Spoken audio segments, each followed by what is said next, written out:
Have you ever been so bad at a game that it actually ruins your day, but somehow you keep playing it anyway? Or here's a better question.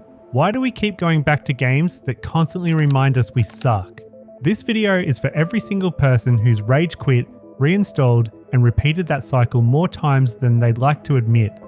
I'm diving deep into the emotional, psychological, and even scientific reasons behind why we stay hooked on games we're not even good at. I'm talking about that weird, stubborn love-hate relationship with a game that humiliates you. We'll break down why it happens, why it feels so personal, and whether or not it's actually a bad thing. Because by the end, I think you'll look at your struggle with that one game a whole lot differently. Let me tell you a quick story. I've sunk over 4,000 hours into Escape from Tarkov. I know every sound, every map, every loot spawn.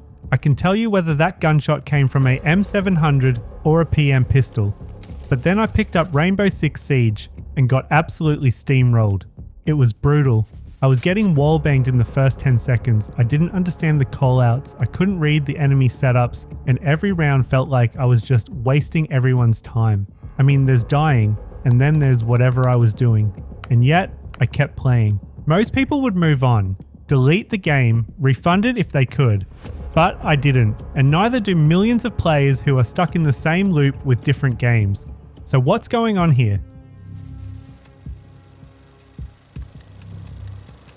One of the sneakiest psychological hooks in gaming is the illusion of progress. Even if you're losing every match, the game might show small, meaningless XP gains. You unlock a new charm, you hit level 13, a skin drops. These tiny wins feel like you're getting better, even if your actual skill level hasn't changed. That little dopamine hit keeps you coming back. It's like a table in a casino that occasionally gives you candy while taking your wallet. And don't forget, most modern games are designed to feel rewarding even when you lose. Why? Because frustration without payoff makes people quit. But frustration with little crumbs of reward? That's the sweet spot to keep you grinding. Here's the hard truth. A lot of us tie our identity to being good at games. If you've been cracked at Call of Duty or CSGO, jumping into a new game and being trash hits different. It's not just failure, it feels like an insult. There's this part of your brain that says, no way, I'm better than this, I'm gonna prove it. And boom, you're trapped. You're no longer playing to enjoy it, you're playing to fix your bruised ego. You want to climb, not for the win itself, but because you can't stand being bad. It's not fun, it's personal. But still, you queue up for another round.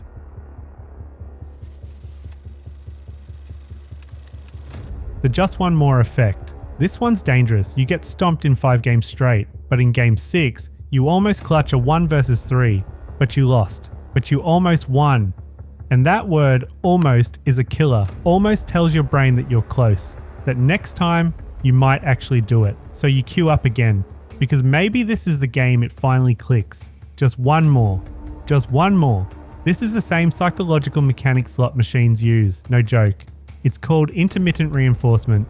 Your brain craves a reward even more when it's unpredictable. It's why you'll sit through 8 losses just for one epic moment. And when that moment finally happens, you feel alive.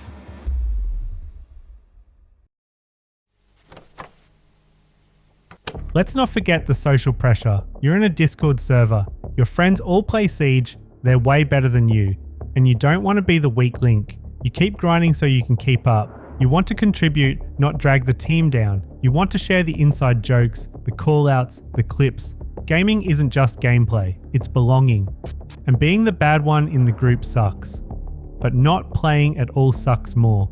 So you keep playing. Even if you suck, even if you hate it, even if your KD is a crime against humanity. Because quitting feels like stepping out of the circle. And maybe that circle is more important than winning. Here's where it gets interesting. There's a psychological concept called the Goldilock Zone of difficulty. Too easy and we're bored. Too hard and we give up. But right in the middle, just hard enough to be challenging but not impossible. That's where we thrive. Games like Siege, Dota, StarCraft, they sit right on the edge of that zone.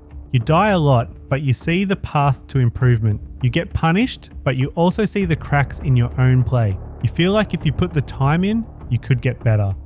And that could becomes everything. It becomes the goal, the obsession, the reason you keep coming back even when it hurts. Now let's talk about the darker side. What happens when the grind doesn't pay off? What if you've been playing for months and you're still bottom of the board? What if you do everything the tutorials say? Map knowledge, aim trainers, watching pros, but your rank doesn't budge? At what point do you admit this game might not be for you? This is where a lot of people hit a breaking point. They ask, am I wasting my time? This is the heart of the problem. The quiet shame, the frustration, the mental loop of, why am I still playing this if I'm not getting better? Why can't I just move on? Why am I choosing something that makes me feel worse about myself? And those are heavy questions, because sometimes gaming doesn't feel like a hobby anymore. It feels like a job you suck at. So what keeps us here? Here's the weird part. Being bad at something doesn't mean you're not enjoying it. There's a strange joy in the chaos, the unpredictability, the little victories no one else notices, like surviving longer than usual, getting your first kill of the day, making someone laugh in voice chat after throwing the round. Not every win is tracked on a scoreboard, and sometimes being bad gives you freedom. You don't have to impress anyone. You're not expected to carry, so you experiment. You play dumb strats. You find fun in the gaps between failure. There's also something called effort justification. The more effort you put into something, the more you convince yourself it's worth it. Even if the outcome sucks, you'll say, at least I'm trying. Because the moment you stop trying, it feels like all those hours were wasted. So we double down, we keep grinding. Because stopping would mean admitting defeat, and no one likes doing that.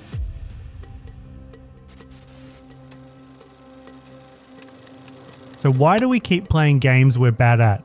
Because improvement is addictive. Because we want to belong. Because the struggle makes the victory sweeter. Because even when we suck, we still believe that one day we won't. And that belief, that hope, that stubborn refusal to quit, that's what makes us gamers. It's not about being the best. It's about showing up again and again and again, even when the scoreboard says we shouldn't, because somewhere deep down, we know we're getting closer. If you like this video, check out this one. It's about the rise and fall of tactical shooters.